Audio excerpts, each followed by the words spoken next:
Do not attempt any work on vehicles unless you're competent to do so. Always have safety critical work checked by a suitable qualified professional.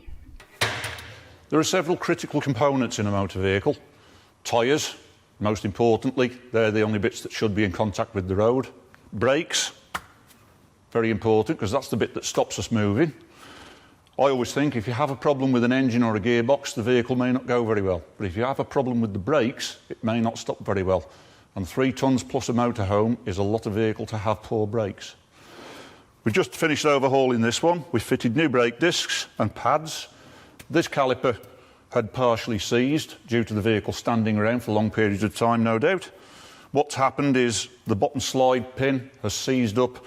The caliper has pressed the pads onto the disc under braking, but because of that seized pin, it hasn't released, so it's kept the inner brake pad in hard contact with the back of the disc. They would normally be about the same thickness of material on there. That one's worn down to about 3mm, that one's still got about 10mm of meat on it. So we're replacing those. We've put new discs on because they were worn as well, and we've freed off that caliper pin and lubricated it with some assembly grease. We've also changed the brake fluid on this vehicle. A lot of people forget the brake fluid, but the brake fluid is critical because the brake fluid is the bit that actually applies the force to the caliper. One of the problems with brake fluid is it's hygroscopic. That means it attracts moisture out of the air. The moisture, being heavier than the fluid itself, collects and settles to the lowest part of the system. This is the lowest part of the system. What happens is, when you apply the brakes, they turn motion energy into heat energy. So this gets quite warm under prolonged braking. When you're crossing the Pyrenees on the way down to Spain, for example, these will get very, very hot. The fluid can reach way beyond normal boiling point for water. If there's any water present in the brake fluid, it boils, turns to steam. Steam is compressible, you get a spongy pedal. You get a spongy pedal, you press harder on the pedal. You push more energy into the braking system, it gets even hotter, produces more steam, and eventually you end up with no brakes at all. So the back of the truck in front might just stop you if you're lucky. This is the brake fluid we took out of this vehicle. As you can see, it's quite thick and dirty. That's a result of not being changed for years. Typically, brake fluid needs changing every 3 to 4 years because of its hygroscopic nature, but also a lot of that black is broken up bits of seal and carbon in the system.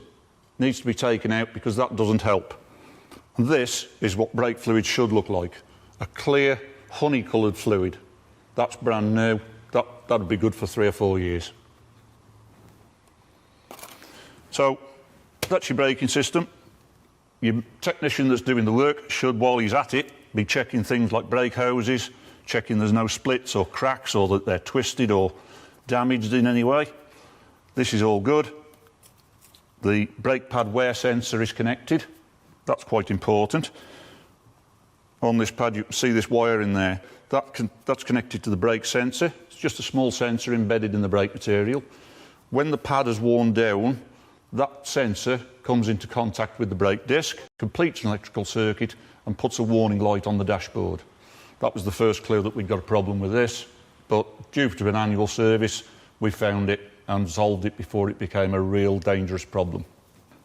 So that's about it. That's brakes. Important part of the vehicle, they're the bit that stop you. Have them checked annually. Ideally, you'll be having the vehicle serviced annually. If not, at the very least, get your brakes checked and ask the technician or the garage that are doing the work to be sure they take the wheels off and inspect them properly, not just looking through the wheel. Thank you. I'll see you next time.